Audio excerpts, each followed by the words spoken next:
Right. All right, we're dropping here as we move on to trap for game 2. Go ahead, Gus. And I mean, you know, wargaming can do as little or as much as they want to on this. So it's kind of cool that they're saying, hey, you know, what can we do? How can we make it better? You know, the giveaway codes for us is awesome. Getting our names up on the website even more awesome. So. Yep. So let's talk APOC. How cool are you? Surprise, Montana Republic. Cleo taking the Republic now. France represent. Des Moines. Yep, and Sneaky Snake is being ultra sneaky with the Zao this time. Indeed, Zao and Moscow. Yeah, Griefer's new.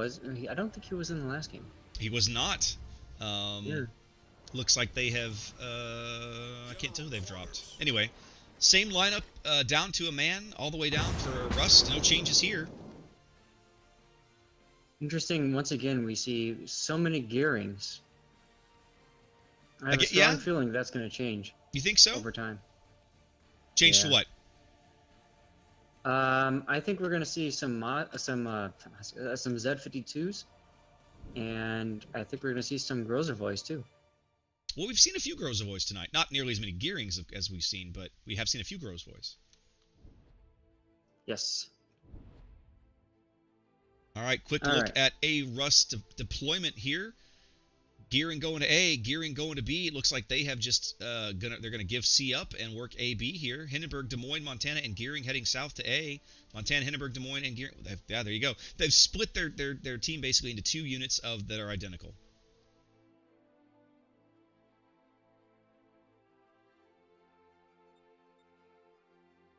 Yeah, and this time we're seeing Zao, Montana, and gearing, excuse me, going to CCAP. Moskva Griefer is choosing not to post up a typical Moskva camp spot, which is interesting. Or is he? Wait. I'll have to see what he does. I think he's... I would expect to find him lurking around the islands of B, maybe even with his bow stuck into that gap on the FG line right there, you know, something like that. It almost looks like I thought that's what he might do, but I think he's actually going farther north. I think he's going to go up to the EF line at column 6 and just kind of hang out there. Okay. Kind of dare the enemy to go past into CCAP. That also gives him a little more flexibility to deploy his radar on CCAP if needed as well, right? Like his radar should reach that far, or it should cover a large chunk of CCAP from that position. Yep. He's spotted here, moving through the gap. Shells coming in. He's turning in. I think these are Montana shells. Could be ugly. Oh, 20K. Takes a 20K hit here early, just trying to get into position. Big, solid hit there from which Montana? That'd be the Montana on the 1 line. Uncle Onter. 538. You think so? No, not where those shells came from. Yeah, you're right. That was Onter shells. Right, Onter. Yep.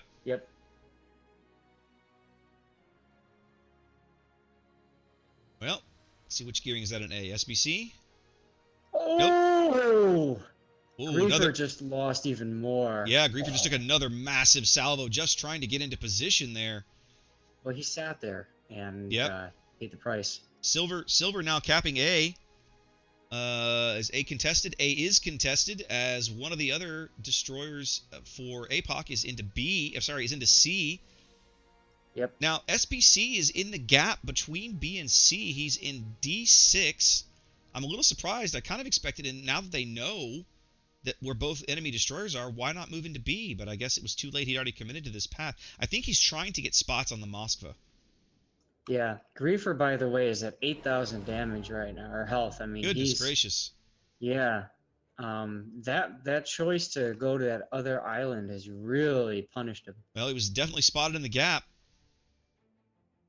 There's a lot of APOC firepower outside of C. We see where Sneaky and one of the Montanas were. Sorry, that is the only Montana. It's Boot Camp. Boot Camp, Sneaky, and one of the gearings up at C. Yeah, Onter is going to take a torp here, maybe. Lime Killer is okay. Onter has time to dodge them. Let's see if he can pull it off. He's going for the gap. Nope, looks like he's going to eat one. Yeah. Doink. Yep, we see now APOC pulling back out of A. SBC now has turned around, is headed back to B as... Which Hindenburg is this? Biggie has poked his bow into B to start flipping B. For Rust, that's pretty ballsy. Super ballsy to try and cap B with a Hindenburg. Damn. 5 minutes gone now. Both teams are working one cap. APOC with a small lead here on the strength of their early cap. A torpedo strike now coming in for Biggie as he dives deeper into B. He might actually bag it. I don't know that anybody's got shots on him. He's probably... Oh, Republic shots coming in. Yeah, it's coming in from the south. There it is. They do land a big hit on him. I mean, you got to figure Biggie is running anti-air. So he is, but I'm just... Boot camp got another hit. Yeah, I'm just questioning this push. Like, in SBC, in my mind, like, he should be in there now smoking Biggie. More Republic shells coming in. Another good-sized hit. Republic shells chewing up Biggie here as he tries to cap B on behalf of Rust. He's totally exposed. He's about to run aground. Oh, that's not right. That's the boot camp maneuver. Yep. Biggie pulls a Notzer here in B as the points continue to get reset from all of the different shells coming down on him from the north. I can't imagine he's going to live very long. I can't believe SBC didn't cut through that gap and go down there to smoke him. I'm assuming that's just bad communication. Yep. There's SBC. Now he's spotted and obviously going to be torping boot camp. So we'll have to see if Boot's torps are already out. React. Fighter probably spotting them now. Boot is getting ready for a shot. Here it comes. We're going to follow shell cam. It's not going to get the kill. No. Well, maybe. No. No. Decent damage out of it, though. Biggie down to 7,000 HP. Highly exposed in B. Lots of shells continuing to come in. This was Lime Killer burning down Tyrael down at A. The big Rust. We haven't been covering it, but there's a big Rust push at A that's working well for them. Tyrael got stuck, right? He was trying to reverse out of it, but the rest of his team abandoned him, so... Well, each team on one kill now, as APOC, again, with their working that little 30-40 point lead they have on the strength of their quicker cap. But look at what was given up to take out A, and take out Tyrael. I guess to me, like, if I'm the Rust caller, I'm really frustrated right now, because Biggie basically threw his ship away for nothing. He sailed into the cap, he took a lot of focus fire, and died. That's all he really did. I kind of feel bad for them. SBC now smokes Rust to dust. That'll give them the ability to kind of hold that pushback somewhat. Bootcamp took a couple of big hits somewhere. He's on 40,000. Yeah, and Tyrael took some hits too. He's at 30K. Ownter's dead. Who? Tyrael's dead. Ownter. Ownter is dead. Well, he's healing and burning. And healing and burning. Lots of shells coming in, I'm sure. And healing and burning, yep. Just put the fires out. This is Republic shells. He's out.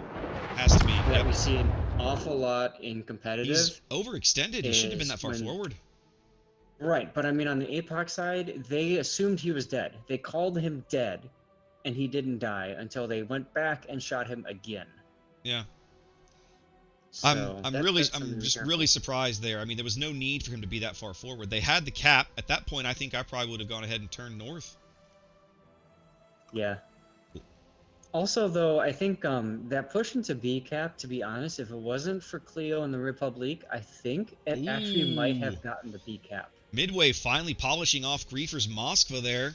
That's actually, and I was just fixing to point out, Rust has been trading health better. They have a health advantage right now.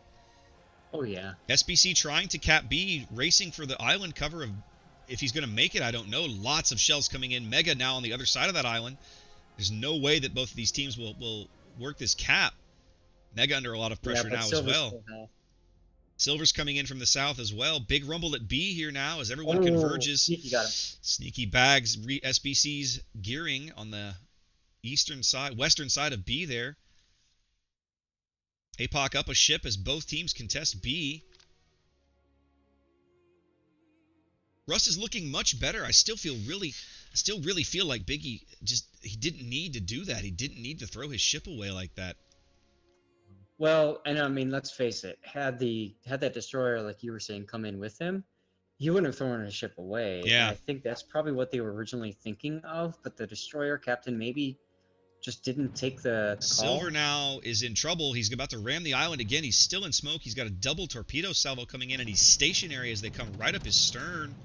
I don't know if he's going to be able to dodge all of these. Let's see how he pulls it off, if he can pull it off. Here we go. Turn the right way, and he can. Yep, he's good. He got narrow. Aww. Works out. You got me looking for nothing. That's okay. Silver survives, dodges the torps. Now we see Rust pushing through the gap here north of A, coming to B with Limekiller Hindenburg, and I'm not even going to attempt to pronounce that guy's name, but the Des Moines with him. Cleo just got chunked for 10K from K538. Yeah. Cleo's in an interesting spot. I don't like his positioning here. He should be heading north to get behind the island for cover. Instead, he's heading out to open sea. Yeah. Big hit on Limekiller, though. Penzo trying to push through a torpedo strike against the Des Moines and a Hindenburg? That's questionable. I must say none of those planes are even going to survive to drop. Limekiller focused now by Elastic Spider's Hindenburg and Cleo's Republique, but Cleo's Republique under quite a bit of pressure as well on 15K and falling. Wow. Limekiller's under 10. He's still struggling. Here comes glorious French dispersion. Look at these shots. Dear God, look at those shells. That's ridiculous. They're on top of each other. They go over. Done. But boot camp calls it a day. Can't hide when you're that far forward and that exposed. You can't hide from everybody. As Limekiller's Hindenburg goes down south of B. Rust now 2 ships down, 240 points down. Both teams ticking up points at the same rate, as this Des Moines now showing a brilliant broadside to a Hindenburg and a Republique, but nothing to show for it right there. Brilliant broadside. Here comes Boot Camp with his guns. He's moving up. I assume he's going to try and radar Mega Dude up north and drive him out of the cap. But again, yeah, big hits, right? He's just giving up a tremendous amount of health for this. Comes the next set. This might kill him. Rust used to have about a 50 or 60,000 HP advantage. Here comes shells. Oh, nope. Now they're down. They're down HP. Oh yeah, they just threw a lot of that away. Yeah, yeah, I'm not sure why. Rust, K538 now moving into B with his Montana. Looks like he's going to try and take on Boot. Which way are his guns pointed? His guns pointed north. Carrier just... Wow. AP bombs. I didn't even notice it's a midway. AP bombs doing work. I didn't notice it was a midway either. False premises midway. Doing to APOC what they once did to STW last season. Beautiful cross torps here on K538. No way is he going to dodge them all. He takes one in the stern. One, though. That's pretty good. Yep. Silverdock took a torp as well. This is what APOC calls the big dick play that's happening in B right now by K538. Well, Rust to Dust now in a position to skirt past Boot Camp. Torpedoes that were well spotted, taking out an Incefel. I'm horrible with that name. This Rust Des Moines. Now 538's kind of screwed. He can angle towards the Hindenburg and he can't angle to both. Yeah, right. He's right in the center of the map. He can't angle to both. It's not possible. Boot Camp is getting 2 torps from... Boot Camp is getting busted. Montana stern turret's coming out. Is he going to trade? Nope. K538 turning to go bow in on Boot Camp. Boot Camp healing. 538 not making it. Republique seeing to that. Boot Camp on fire. No, he's not on fire. He's healing, though. Yeah, but Boot Camp's getting his bow penned by Rust to Dust. Rust to Dust now has no eyes on him anymore. Nope, there's midway. There he is. Boot Camp goes down. Rust to Dust is clear. But he and Silverdock's Gearing and B are the only 2 ships that... Well, the only 2 surface ships that Rust has left on the board. Now they're missing. Yep. False premises midway is down near A. One of the Gearings might push through there and have shots on him for a while. He's going down there looking. There's the bombers. Mega's coming through. coming through the gap, and fighter cover coming over there to help protect Mega's gearing a little bit. Yeah, they're AP bombs. What are they going to do to them? You and I can both completely miss that it was a midway. I can't believe we missed that. I said there was no change. I said there was no change for the Rust team, and it was like, no, yeah, there's a change, you dummy, and I missed it completely. False Premises takes a pretty big hit there. A couple of Citadels from the Republic as he reverses now. And secondaries from the midway reaching out. Not like it matters. Rust to Dust getting his ship reoriented here outside of B. Mega bags himself a midway with Torps. That's going to pretty much do it for Rust.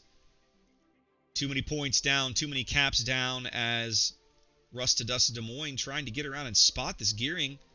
Uh-oh, second wave coming. Is he going to dodge him? One in the bow. Nope, one in the bow is all he gets. A little surprised we haven't seen a radar out of this Des Moines in a while. Maybe he's out. Silverdoc's gearing now being hounded by planes and pursued by Spiders. Hindenburg. He'll go out of the game here momentarily.